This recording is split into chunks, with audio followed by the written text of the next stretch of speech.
Good afternoon, everybody, and welcome.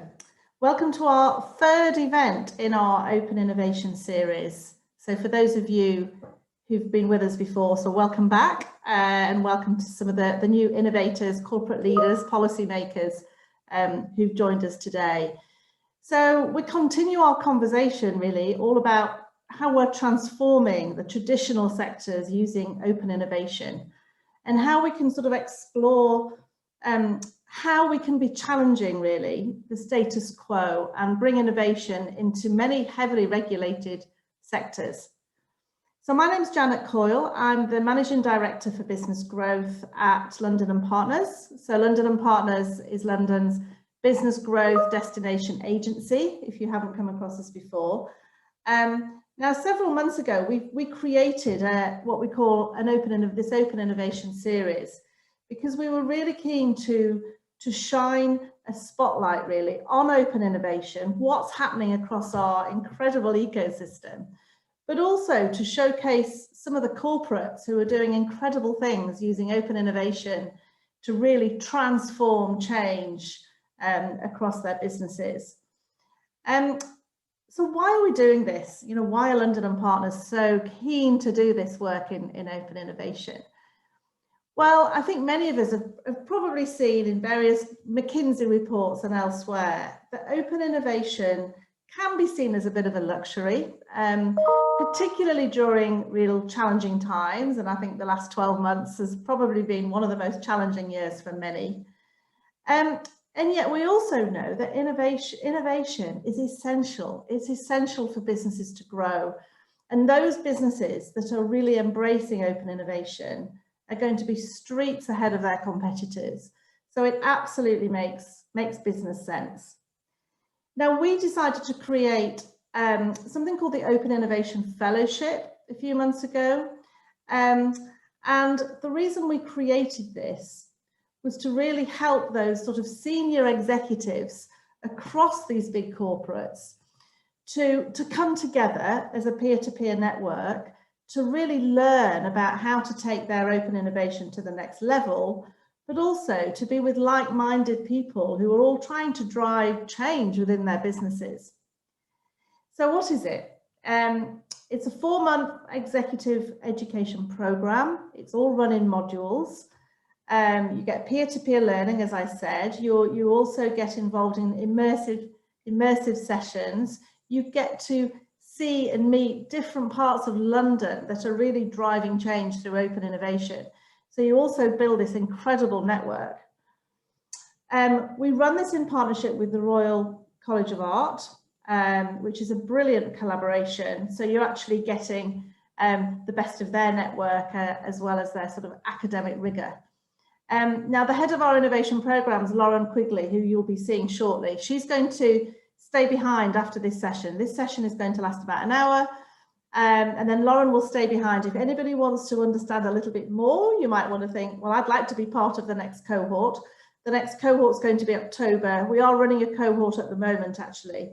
And just to give you a flavour of the type of businesses who have joined the fellowship, you can see them on this slide here, from Arup and Schneider Electric to Fortnum & Mason, Putney High School, Putney Girls' Day School Trust and the Crown Estate. It's a real variety of organisations. So you get this incredible sort of variety of conversation and sharing of best practice.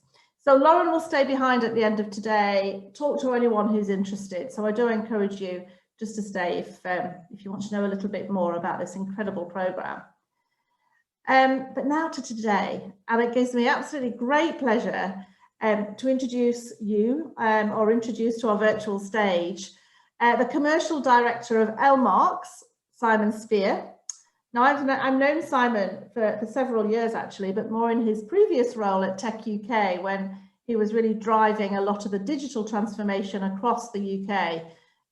Very impressive, and I'm thrilled now that he's joined Elmarx, and he's going to share with us today some of his thoughts on the value of corporate innovation, but how he personally connects corporates to a whole range of innovative organisations through his work at Elmarx. So welcome, Simon. Thrilled to have you with us today. Thanks, Janet. Yeah, very pleased to be here, and great to be reconnected in my new capacity. Let me just share my screen. I've got 1 or 2 slides to get through. Fabulous. Okay, well, listen, I'll pass over to you. Do feel free to put any questions in chat, or there might be time at the end where we can facilitate some Q&A. But I'll hand over to Simon. You're in very good hands, everybody. Thank you. Brilliant. Thanks, Janet. Great. So look, today I'm going to give an overview of some of the challenges that we see and some of our clients see in terms of getting innovation right. I'm conscious of the audience. I think Janet set it up quite well, but we all know the importance of innovation. So I'm not going to dwell too much on that, but I'm going to talk through our experience of working with a number of clients in terms of an open innovation strategy. And I'll touch on a few of the benefits at the end, but I think we're all on this call aware of the value. But just before I go into that, just a little bit about Elmarx for those of you who don't know us. So we were created in 2014 out of, it's really a frustration that there was a lot of talk about corporates wanting to embrace innovation, but there was actually little actionable results coming from the engagement with startups. And at the same time, we were finding that startups were really wanting to engage with corporates, but were struggling to navigate the complexities of working with large businesses. And so Elmarx was born to bridge that gap. Since that time, we've now run over 70 innovation labs around the world and are the largest operator of corporate acceleration programs in the UK. And we support our clients both with internal innovation and open innovation programs, as well as with venture studio activity. So the internal innovation programs, or the entrepreneurship activities, as we call it, is all about how do we work with our clients to tool up and empower their employees to come up with ideas and then take those ideas through to proof of concept and ultimately beyond that, so they can be rolled out as a functioning business unit within their own organization or sometimes within their clients. With regards to our open innovation activity, which is obviously the focus of today, it's really about how do we work with our clients to help them discover, develop, and ultimately deploy relevant technologies into their business. And you can see here some of the labs that we've created. As part of our innovation programs, we uncover over 10,000 companies a year from over 80 countries. And as you can see, we've had over 350 startups connecting with our programs. Of those entering our program, those 350 plus companies, 72% of them have gone on to form some form of commercial agreement with our clients. And I'll talk through the process in a bit more detail later on.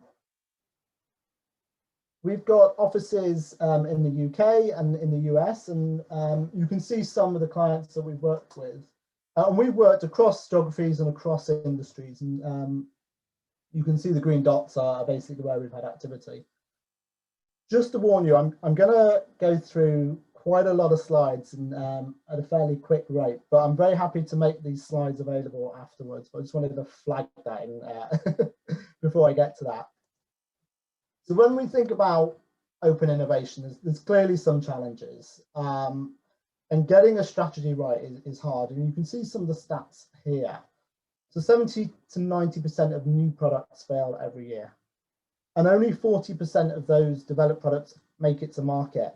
And of that 40%, just over half will actually generate any revenue. But perhaps the killer stat here at the bottom, only 6% of executives are actually satisfied with their innovation performance. So there's a variety of reasons why companies do struggle to get innovation right. And these range from everything from a lack of clear strategy and focus to misaligned culture, poor people engagement, inconsistent processes, disconnected initiatives, unclear ROI. And it really makes sense that it is difficult because companies aren't experts in innovation. They're experts in their own field, but they're not experts in innovation. So it's really important when corporates are thinking about this to make sure they're partnering with those that do have an expertise and actually understand innovation. And they're doing this to ensure that they're getting the best possible return from their people, the processes, the time, but also crucially, the investment of their budget. And I think it's, as with all things, when it comes to innovation, it's really important to have a clear strategy. You can't approach these things with a scattergun approach because all that will end up happening is you'll end up seeing things that just aren't relevant to you. And if you don't have a process for implementing those things that are relevant, you're just going to end up wasting precious time and resources. Anything a business does has a clear strategy, whether it's HR, marketing, operations, and innovation is the same, then we would argue it's even more important given it's the future of the business. It's funny, quite often I'll hear people come to me and say, look, we want an augmented reality solution or an AI solution. But the question is, what's that solution actually to? What's the challenge that you're actually aiming to solve with that solution? What's the strategy behind the want? Because the actual need for wanting an AI solution may be down to actually wanting a different form of customer interaction or a different form of customer experience or user experience, and managing that in a more efficient and simpler way. And it might be that there's a solution on the marketplace that is more suitable and you can get better results at a fraction of the cost than if you were to bring in the shiny new tech that's being touted in the media. So I think it's important to remember that every company is different, and just because something is working for one company doesn't necessarily mean it's going to work for your company. So given your offering is different, given the customer is different, it stands to reason that the solution is going to be different. So having run, as I mentioned, 70+ innovation programs, I'm going to quickly, over the next 5 minutes or so, just talk through our process for connecting our clients with the relevant startups. These are the 6 stages that we take our clients through when it comes to open innovation. I can actually boil down this slide into 3 words, which I mentioned earlier, but it's discover, develop, and deploy. It's all about discovering the right technologies and startups for a particular company, testing and developing those solutions against the client's needs, and then ultimately deploying them. If we look at the first process is all about linking in the innovation strategy to that of the core business. And it's about focusing on what you're actually trying to achieve from the innovation approach. So at this stage, we work with the senior stakeholders within a client to establish the 3 to 5 key themes or challenges that the client is looking to focus on as part of the lab approach. And we work at selecting clear challenge and opportunity statements that we know technology solutions can solve, and we will then go out and use that brief to find the relevant companies. As part of this process, we're not just talking to C-suite, we'll talk to all areas of the business. So for a logistics company, yes, we'll talk to C-suite, but we'll also talk to the delivery drivers. And once we've identified the themes that we're looking to address as part of the lab, we then create a brand identity for the lab. And you can see here some of the examples of work we've done with clients, but it's really about trying to create a destination for the startups to engage with. Once we've got the lab identity set up and we've got a clear scouting brief, we will then scout across the world. We have a full-time team of scouts, and as I mentioned, we scout 10,000+ companies a year from over 80 countries. And it's all about trying to find the right solutions that are out there to solve the challenge statements that we set in category ID in stage 1. Our process is powered by a piece of software we built called the Bridge, which allows us to manage the scouting process, but also to manage the scoring system. And I'll touch upon the Bridge shortly later. But once we've received applications, we'll then select the top 50 or so to work with the partner on, to then shorten those down to around 10 or 20 to bring into a pitch day. Now, I'm sure you've all been to pitch days, and they're really interesting, great innovation theatre. The way we approach them, there's a very clear aim in terms of the pitch days we run, and it's all about the client selecting the companies that they think have the best chance of solving the solutions and selecting the companies they want to take into a live collaboration piece, a live collaboration program. At the end of the pitch day, the company will select the right number of startups it wants to work with. It's usually around 5. It doesn't have to be. It can be as many as 10. It can be fewer than 5. Before we actually embark on the live collaboration process, we begin a period of onboarding. This is a really crucial stage. This is all about setting the KPIs to determine success, but also to measure that success, to see after the collaboration process whether the startup has achieved the goals that the startup had set, but also that the client had set. It's also during this stage, we will support the startup, but we'll also make sure that we've got a senior representative for each startup engaged in the client on the client side to help that startup navigate any potential blockers or bottlenecks, whether that's access to data, legal, procurement, IT issues, all those sort of things. Which means that when we get into the live program, both sides have the best possible opportunity of succeeding. Conscious of time, I'm going to keep moving through this fairly quickly. But the live collaboration process is a 10-week piece, and that's all about the startup trying to test the solution, the hypothesis for the solution that they think they've got that will solve the challenge statements and opportunity statements we set at the beginning. And at the end, just to mention, throughout all of this process, we're obviously supporting the startups with everything they need, from company building through to operations, go-to-market, fundraising strategy. You can see the details here. The idea again is just trying to give the startup the best possible opportunity to succeed in this collaboration. And at the end of the 10-week process, everyone meets back for what we call demo day. It's not a surprise because the startups and the clients have been talking all the way through the 10-week process. And the idea behind this is to make a decision on whether to continue the engagement or not. And you can see here some of the examples of the successful outcomes. We're going to hear from Fido and United Utilities in a little bit. As I mentioned at the beginning, 72% of the startups that will go through our processes, go through the Innovation Lab, will go on to sign some form of commercial agreement with the corporate, which is a really good stat, and we're very proud of that because it really is about that kind of tangible outcome. So those are the 6 stages, and as I said, I'm happy to circulate this and expand on this in more detail when appropriate. I've gone through that very quickly. The actual process takes around 6 to 9 months with that 10-week collaboration piece in the middle. And as I mentioned, it's all supported and augmented by the bridge, which allows us not only to discover and score the startups, but allows the client to manage the process from their side and monitor it all the way through.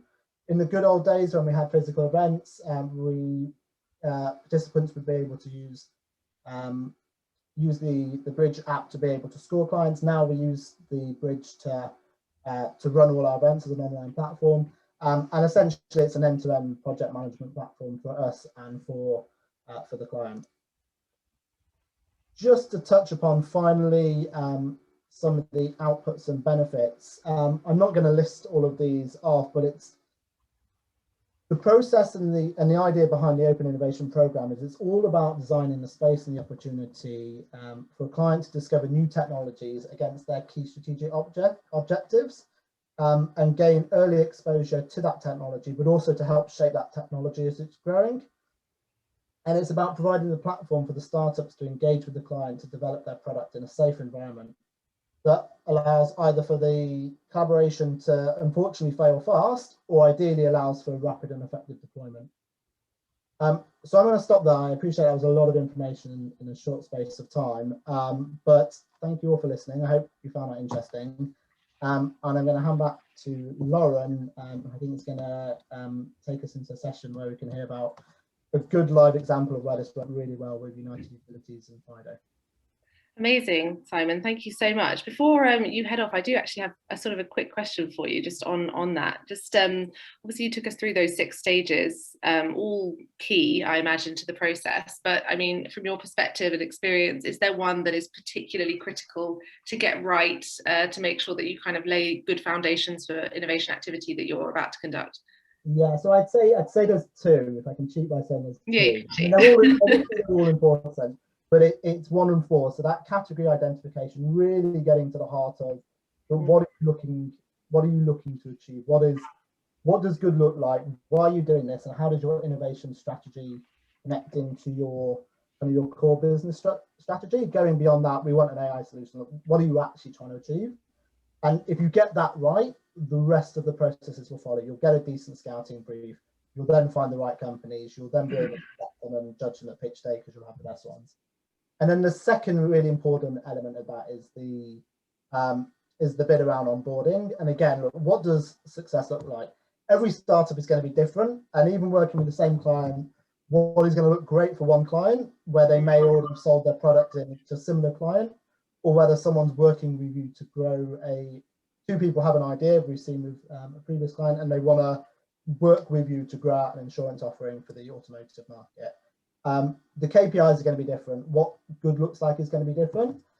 So it's a case of acknowledging that, and in the onboarding session, really going, right, after 10 weeks, we'll have a good idea whether this makes sense to continue to work with them. So whilst they're all important, really that kind of category identification, stage 1, and onboarding before you hit the live programming in stage 4, kind of, I would say, the most important. It's really interesting, to your point, to kind of think about how each, every program is so different, even if you're working with organizations that within the same sector, needs are different, and it's really important to kind of recognize that and kind of reflect that in the work. So amazing. Well, Simon, thank you so much for joining us. And yeah, it's lovely to be here. Thank you so much.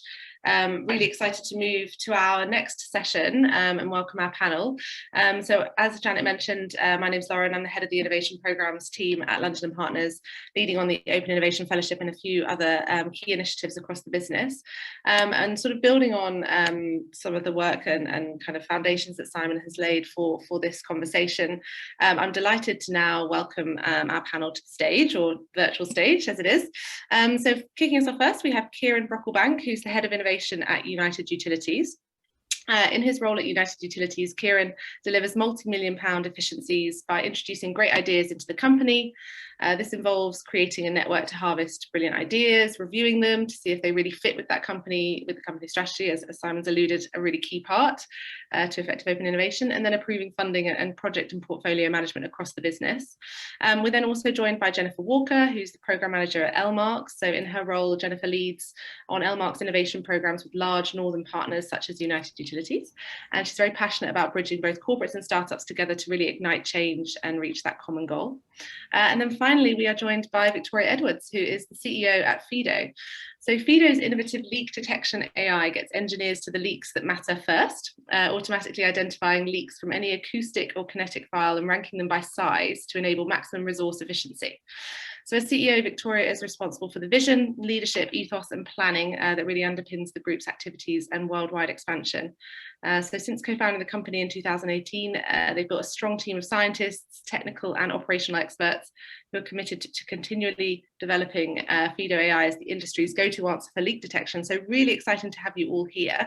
I think before we kind of kick off into questions, I think I'm going to hand over to Kieran to just talk us through, we'll set the scene a little bit about the kind of open innovation landscape at United Utilities. So I think we have a slide for that. So I'll hand over to you, Kieran. Thank you. Thanks, Lauren. Good afternoon, everybody. Yeah, just thought I would take a couple of minutes just to explain a bit more about United Utilities. Maybe some of you on the call are not familiar with the name or the brand or what we do. We're a water and wastewater company. We enjoy serving 7 million customers in the Northwest and thousands of businesses up and down the UK, and we serve them for water and wastewater. So turning on the tap, having a shower, washing the car, going to the bathroom, all the industrial processes, all here in the Northwest, that's who we serve. We are part of a regulated sector. It's regulated economically by Ofwat, so they very often drive how far we can go with some things. We're also regulated environmentally, and from public health. Of course, we're providing a public health service. And something that's very challenging, I wanted to just touch on other parts of regulation, is because we are a utility company, we're subject to the utility procurement directives, which means that we have to do procurement and liaising with the supply chain. We have to do that in certain ways. Otherwise we get fined 10% of our group turnover, and that's over £2.5 billion a year. So we don't want to do that, so we have to comply. But it's a regulated sector that fortunately is changing. And regulation brings structure, it brings some freedoms, and of course the negative aspects of all of that is it perhaps sets boundaries too harshly, and there are lots of roadblocks to bringing fast-moving innovation into a large corporate like ourselves. So we realized that we had a closed innovation model a few years ago. We had our own R&D team. We were not connected well with the problems of the organization or with the sector and trends. And so I'm pleased to say that we've changed that view. We did that by using a model. Our model has a strategy, it has a process, and it has enablers. Put simply, innovation does not happen with a light bulb moment that occurs in the bath. Okay, it's a managed process, and you have to put management and leadership time and effort to it. But we have some aims with our model.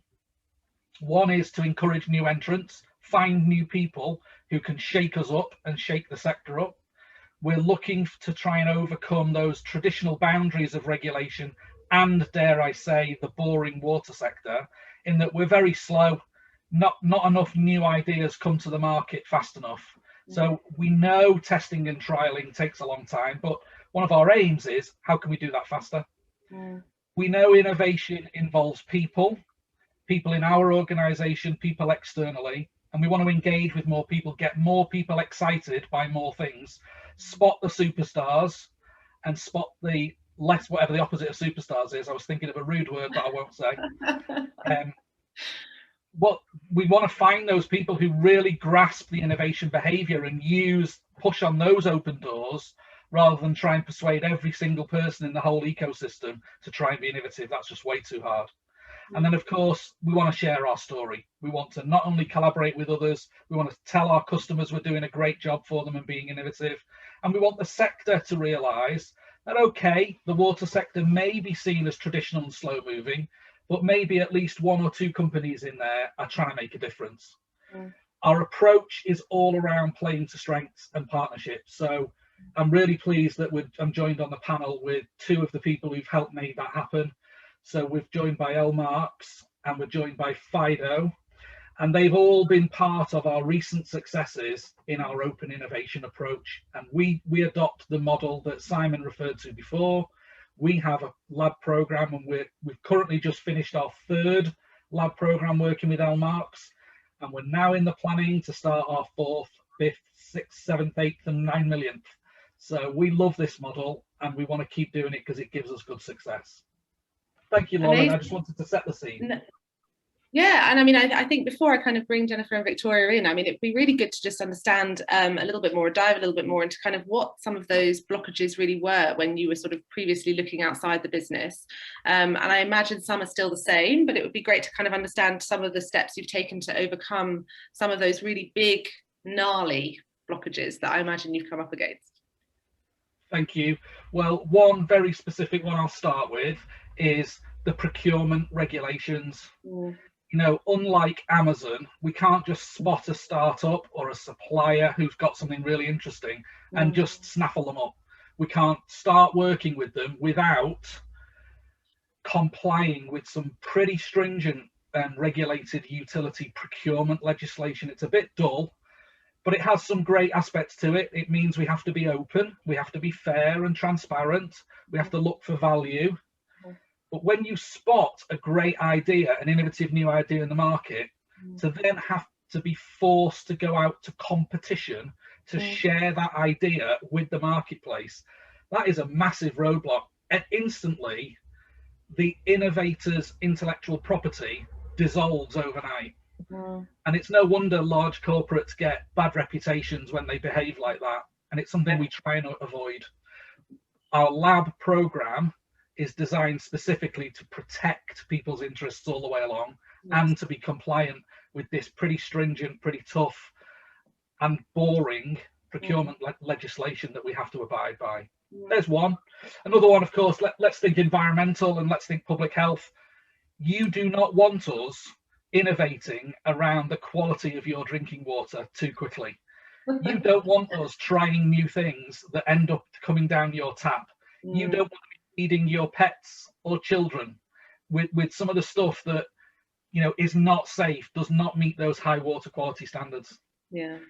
And I think also perhaps something around economic regulation. So we only have so much money. it's not like we can go and get more shareholder money or more money, you know, from a venture capitalist. We are governed by the customer bills, and that is set by our economic regulator. There is only so much income that we can ever work with. And of course, here, sadly, here in the Northwest, we suffer from over half of the most deprived communities in the UK. Over half of them are in my territory. So it's not like we can raise bills with customers on their domestic water bill. It's not like we can do that and kind of buy our way out the problem. We have to manage and juggle those economics really, really tightly. And we're constrained by a lot that we can do.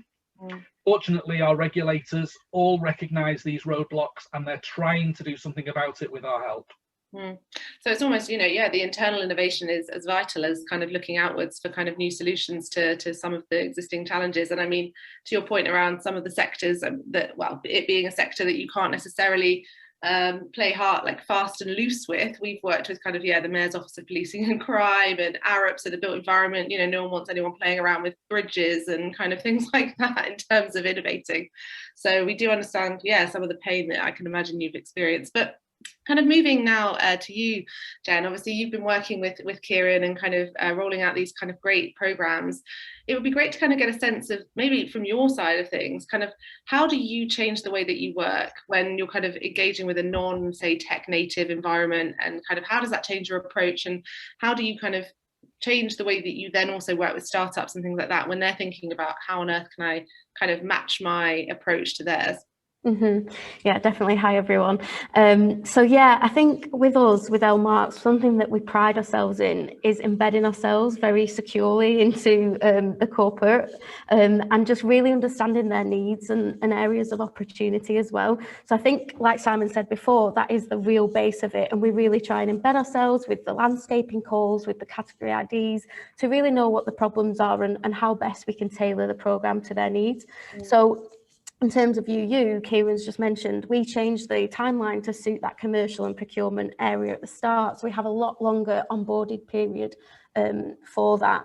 I mean, in terms of how it changes in different environments, I say we adapt to most environments. So we've worked in warehousing, to shop floors, to waterways, to hospitals.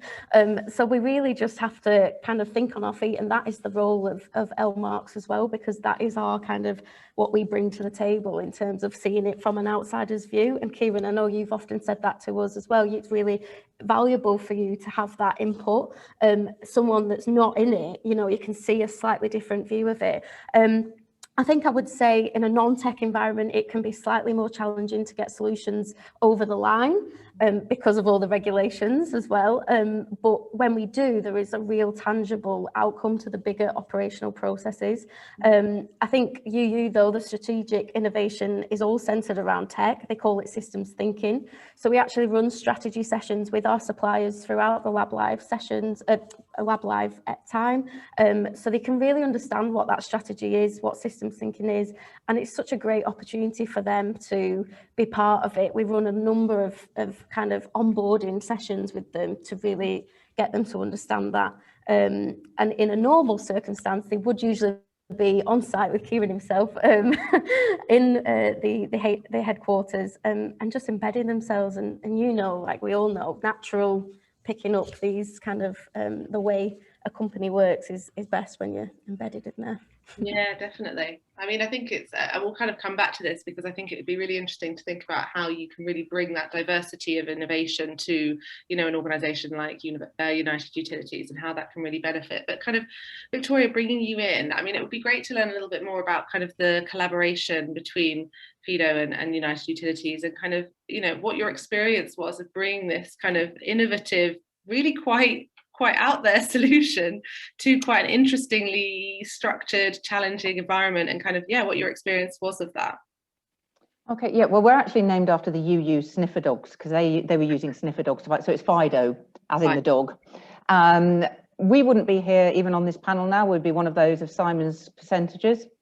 And when you say restrictive, actually it's repetitive, the industry, and without regulation being the stick during this current, what's called an AMP period, AMP 7, when they were focusing on leakage, we wouldn't be here.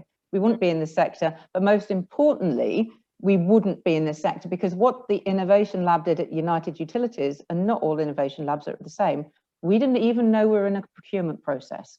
All that, you know, when you're dealing with innovators, you're dealing with skittish thoroughbreds or a few donkeys, and you don't know which is which. But what they do is they take they take that barrier away. So only when we got accepted did we realize how big the prize was. And I think that that's really quite critical. And then what we started out with is literally 3 balls in a cardboard box. Wow. And actually what we ended up with is, because of the Innovation Lab, we listened. You know, normal procurement routes wouldn't have been, we'd have knocked on the big door of Lingley Mere, looks like the University of Nottingham campus, and we'd have gone, excuse me, we've got an idea, and they'll go, you Halma, you're not Avaro, who are you, go away, what have you got in your box, go and get us a proof of concept or a case study, and we'd have been dead in the water, if you excuse the pun. And it's only the Innovation Lab that gave us, one, a safe space, but also a procurement route to get to where we are today. So it's not that the water management sector is restrictive. It's actually about it's not used to change, and only people and programs like the Innovation Lab at United Utilities is the way for true innovators to break through. Definitely. And then in terms of kind of your experience of that, beyond, say, kind of the structure of the program, where you were able to kind of really, I guess, kind of scope your product within the environment of United Utilities, how then do you think you'll see the product kind of scaling? Do you see challenges on the horizon around kind of that wider dissemination, and how you might work together to kind of overcome those? Well, I think I squatted in the Innovation Lab until they finally gave in and gave us a framework agreement. I think that was our strategy. Not a bad one. It's not a bad one. Yeah, but we're now, the most critical thing now is we're co-located at UU, and we've got a development partnership. And this word partnership is something that's really prized. And we had to earn trust. And what the Innovation Lab gave us was the ability, a safe space to fail and to experiment. We went through many iterations of what the final product was, and we learned. One of the biggest barriers is a big corporation is silos. Departments don't talk to each other. So what is a KPI for somebody else, maybe an absolutely anti a KPI, or what's their driver for somebody else in a different department. And what you do by being there and the offboarding, it's not really an offboarding, we're continually there, is you get that interaction and you get that feel. But it's a hard slog. It's hard, but we wouldn't have even got to that stage without the Innovation Lab at United Utilities, Which is, I mean, kind of coming back to that, Jen, it would be great to kind of understand, you know, how do you kind of source this diversity of thought and kind of innovation when you go out to the ecosystem, you want to attract completely radical ideas to really kind of bring something new to this industry. How do you kind of build that really diverse pipeline? Because I think that's something that a lot of our kind of corporates and larger organizations really struggle with. You know, they fish in the same pond, they end up with the same solutions to the same old problems. How do you kind of, you know, change that? Well, first of all, we have a fantastic scouting team, as Simon mentioned before, and they scout over 10,000 startups a year. Hundreds each lab will get scouted for, and I think we got the most applications this year within COVID times than we've ever done before with United Utilities. So this pandemic did not put a stop to it. We scout through our networks, our partners in the ecosystem, a lot of startup events that will fit with the scouting brief we've got. I think that, again, having that really clear scouting brief to begin with is really crucial, because then we know what we're looking for and who might be available.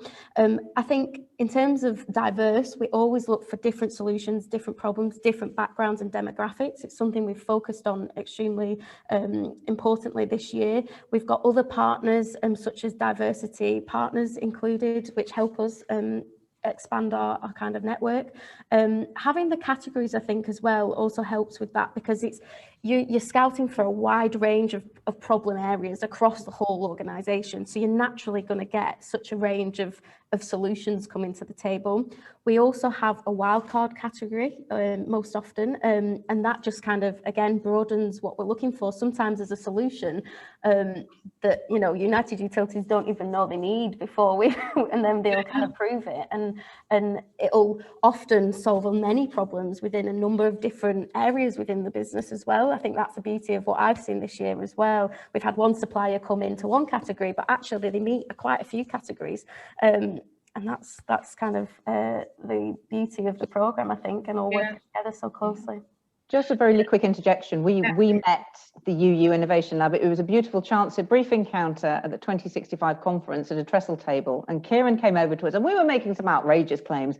And he just walked up to us and he said, that's ambitious. How do you do that then? And we're thinking, don't ask too many questions. And it was that instant click. And I think that's really important, of understanding that you can be open and honest. And he literally arm twisted us and said, you know, and I got stuck on the train between there and Glasgow and thought, yeah, we'll fill in the application. But he was absolutely right, because and then he can talk about what did he see. And we felt that the environment that he would create as part of his team was something that we could really work with. So I think it's very important when you're running a lab and you're scouting that actually personalities of innovators is really key at the start of the process. That ability for us to listen, to adapt, to be agile, not be afraid of failure. So that's how we met. I mean, I do love a serendipitous kind of encounter. I think those are, you know, they do say kind of in the sort of theory of innovation in place, it's very much around that kind of most radical innovation happens when kind of completely random individuals collide in ideas and sectors. And that's really what we want to see. You know, that's the most radical innovation can drive the biggest change. So I think it's really exciting. Kind of the approach, I think, is really smart. You know, it's broad, but you are targeted within that space, and you kind of leave the door open for kind of completely out there ideas. Sort of picking up on something that Victoria mentioned around some of the challenges that she, you know, that some large organisations really experience in around kind of silos and things like that. I mean, Kieran, is that something that kind of is experienced at United Utilities? How do you? It feels like you've got very clear organizational strategy and the innovation is really embedded into that, but that can't have been, you know, easy off the page, kind of straightforward to kind of get together. You know, how have you managed to kind of bring those different silos together and kind of think about one uniform strategy behind innovation? Thank you. You know, there's a joke, isn't there? You know, how did the Egyptians build those pyramids? And the answer is whips. You know, you've got to give people incentives. You've got to, you know, where's the carrot, where's the stick? We have some departments with some very, very challenging targets. They have soon realised that doing what they did yesterday, but pedaling faster, doing the same things over and over again, that is not the winning strategy. So they realise that innovation is their way out of that problem. So first of all, we have a challenging set of targets to meet, and departments who realise, well, we better get some innovation then. I think we also have a very smart senior leadership team who realise that, you know, digital transformation, technology transformation, you know, a water company needs the injection from those other sectors into the water sector. So we've deliberately gone out and found and recruited people from outside the water sector to do that. We also have, I think, dare I say, I believe that, you know, whilst I'm not very clever or very good at what I do, the one thing I do really well is I surround myself with the best people. So actually I have a team of fantastic brokers, architects, shamans. We've got all sorts of people around me who, if we can coalesce those people, you know what? We're more open to innovation than most. And I think that's really important. I do believe, though, that there's a difference in silo when it comes to the adoption of innovation. So some of the roadblocks are internal, and large companies, well, companies of all sizes face this resistance to change, don't they? They, you know, in the value chain of generating ideas, I think the lab program, our open innovation model, we generate loads and loads of ideas internally and externally. We're flooded with ideas. No joke for the water sector, but we're absolutely swamped with ideas. The trick is saying no to lots and lots and lots of them. You've got to have the skill to be able to say no to lots of them. Yeah. And the way that we say no and you know, be discerning about what we keep and what we throw away.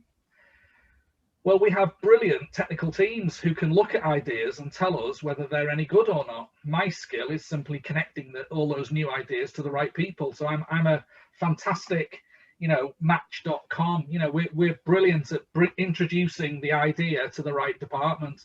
How anybody outside the company can find the right people is amazing to me. That's why the lab program is so clever. We design the letterbox specifically for new ideas to come in, and we earn the trust of people to say, we'll make sure the right people look at these right ideas, and not all of them will land. Many of them fall on stony ground, but the ones that land, you know, we have to work really hard with those teams to get them to stop doing their day job and to look at these ideas and to take them on. And I do think the big challenge for my organization now is probably not around generating ideas. I believe with the lab program and the other things we do, we've probably got a good way of generating ideas, building on Victoria's model of we co-locate with smart innovators now. We don't let them go outside and talk to others too much. We want them inside, working with us, colliding with us, learning more and more about our problems, so that we can optimize the original idea, but also develop the next idea that's going to blow the market out of the water as well. So we've got that co-location strategy, we've got the coalescing team strategy. When it comes to rollout though, I think that's where we don't go at the lightning speed that people have experienced during the lab program. So we have this sprint model, you know, let's work together for 10 weeks. It's very, you know, it's really time pressured. We want a lot in a short space of time. I think where I failed in the first lab was I didn't quite realize that after we developed the idea, what are we going to do with it? How does somebody take it on board and take it from me and my innovation team and take it into business as usual and roll it out everywhere? And I think that's the bit that I would like to improve in our future labs, is how do we get that back end? How do we bring the ideas in, really test them, you know, create all that value, but how do we capture that value? How do we lock it down? How do we make it the new business process? And that's something that I know Victoria and Jen can help me with, and we'll keep working together and keep working hard on it.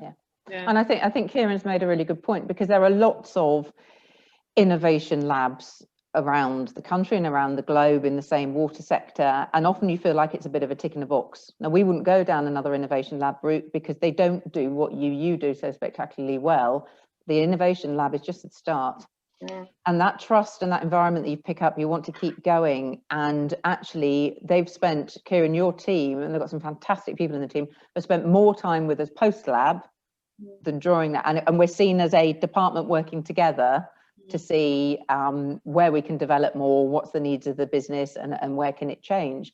So that's the key difference from UU Innovation Lab. It's not seen as a tick in the box exercise by a big, large utility, but there is as much work to do afterwards. And I think that needs to be recognition within the utility company itself, that the innovation team is not, oh, well, they're going to trial something and then they chuck it over the fence. Actually, they have to stay with us all the way through until it's really embedded in a BAU, because it's still going to change, it's still going to morph, there's still going to be other challenges. And without that, we probably would have been another statistic, whereas you say we're not generated, we're that 6% that don't generate the revenue. So I think it is when you're seeing, when your partner and your team, and the fact that why it's so critical at the front end, you get the right innovators into the right innovation lab at United Utilities, you know it's going to be a long-term, or you hope it's going to be a long-term relationship. And I think that's, you know, I'm always banging the drum for saying, Kira, now you can't have any of your people back. Can they stay with us? Because they navigate a big corporate. That's what they do. It's that handover piece. Trestle so table. Important.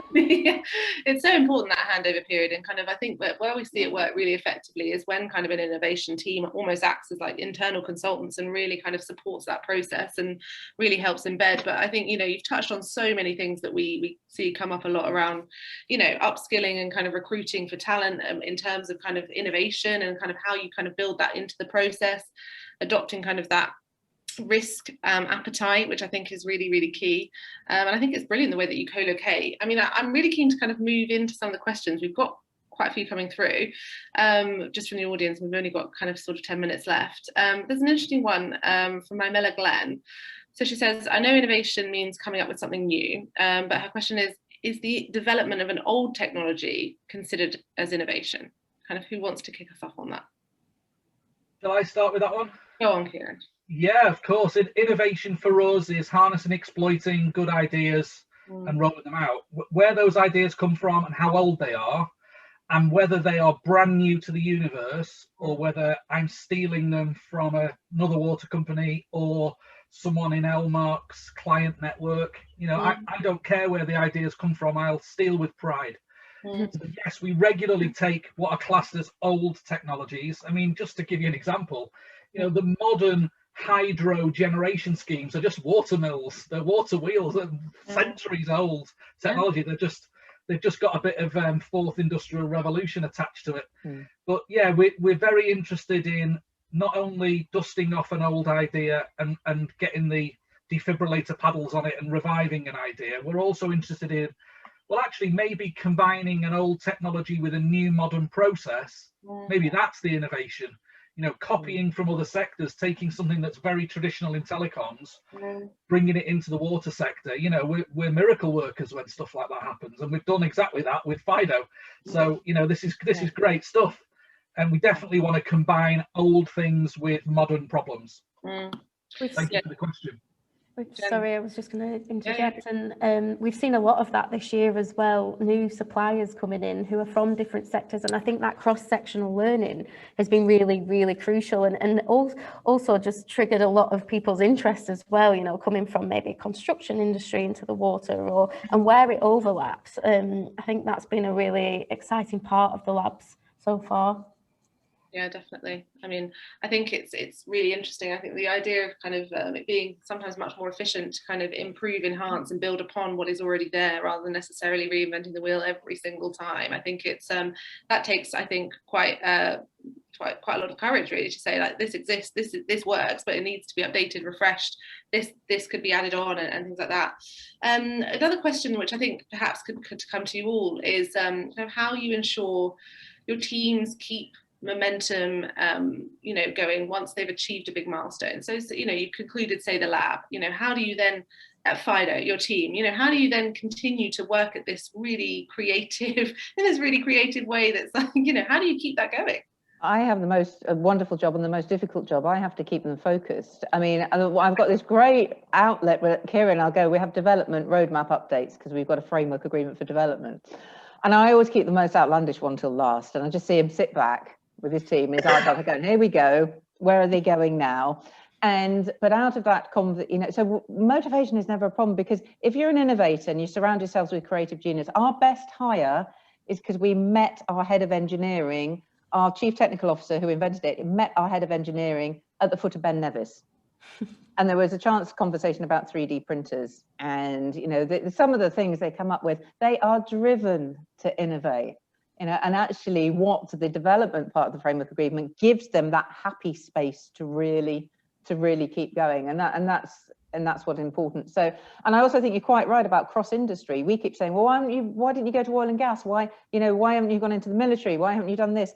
We're a tiny company, you know, and we found the right niche, we found the right environment for us, which was with United Utilities, and these ideas will just keep coming. I haven't told you about the dentist glue yet in pipe, have I? But so anyway, I think that's for another time. And that's what we love, because we're not going to get ridiculed. Kieran will say, oh, come on. And they'll look at Neil and go, actually, but there could be an application in X. Absolutely. And that's what he does, and that's what's important. And that's the culture that you need. I mean, Kieran, I think you put your hand up there. I don't know if you wanted to come in on that. Yeah, I just wanted to build on that. I really liked how Victoria's introduced that, but I'd like to add something.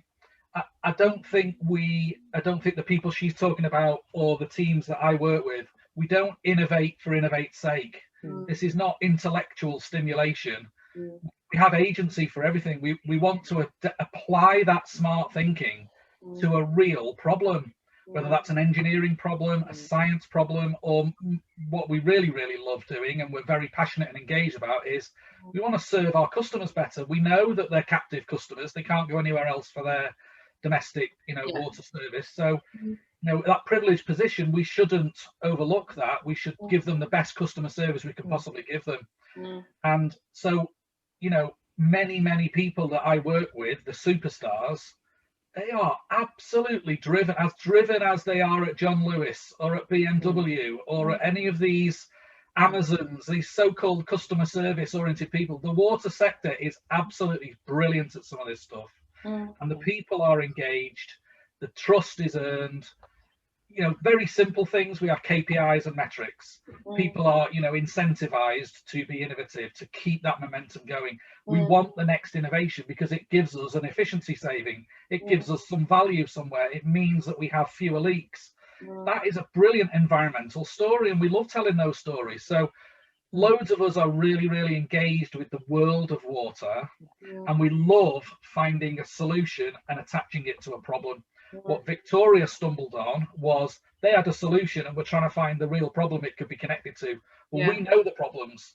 So it's that brokering and marriage that has worked well, and we keep doing that every day. And you've got to be serious about it. You've got to absolutely believe in what you're doing. And when people talk about, they go, well, water industry, why would you be in the water industry? Well, actually, fundamentally, 4 out of 10 people on this planet face water security or insecurity of supply. There's scarcity all over the place. It requires collaboration, starts with things like the Innovation Lab. It's a global problem that needs to be addressed. And it's these people, and you might think the Northwest, it rains all the time, what problem they've got. The work they do, some of these guys, you cut them in half, and there's a water person at the heart, and that's, you know, without water we die. And I think people tend to say, well, it's not a very glamorous industry. Well, it's actually a critical industry, and they do a hell of a lot of work, really innovative stuff, in order to make sure that that happens, that you've got that secure supply. So I think it's a great industry, actually.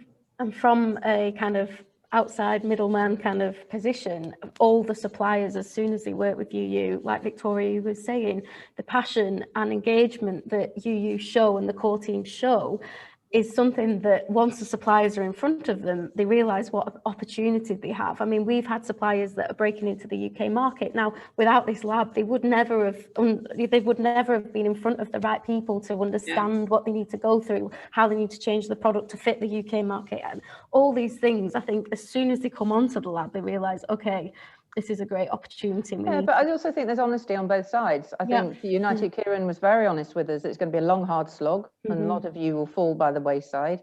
And it may not be the right industry sector for your product at this particular time. And you have to take that advice and then decide, are you going to actually put everything into this or not? And I think it's that honesty that we rely on. You know, that's a difficult part of Kieran's job. You say, no, you're not right, and this is the reason why. So, you know.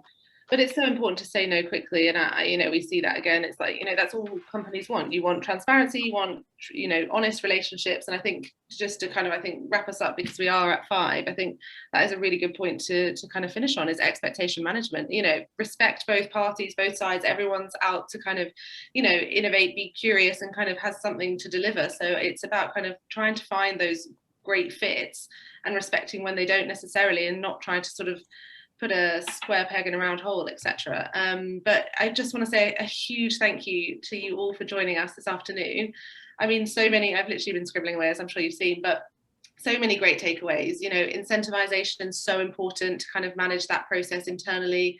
Partnerships, kind of absolutely the core part of kind of successful innovation. Co-locating, I think, is brilliant, and I think hopefully in the, you know, when we're able to kind of really get back to being in person with people, I think we'll be able to see a huge spike in kind of innovation and activity. That idea of kind of not innovating for innovating's sake, and really tying innovation back to kind of core business strategy and principles, I think is really important, especially, again, kind of going back to that expectation management, so that everyone kind of knows where they stand and can really contribute to kind of a bigger picture. So thank you so much for joining us. I think it's just been a brilliant session, and really interesting to kind of look at a much more kind of traditional, less exposed industry, which, to your point, Victoria, is one of the most important that kind of is in society today. So look how glamorous it is. So glamorous. So glamorous. I mean, I want to come and work for you guys now. Come and join, the water's lovely. Yeah, come on in. But thank you all so much, yeah, thank you everyone for coming, and thank you for your questions. It's just been a brilliant session. So as Janet mentioned, I will stay on the session now for a little bit if anyone has kind of questions and wants to follow up, and obviously do just let us know, pop in the chat if you'd like to be connected to any of our speakers, and we can absolutely make that happen. But thank you all so much for coming. Thank you to our speakers, and have a lovely sunny afternoon. Thank you. Thank you. See you later. Bye bye. Thank you.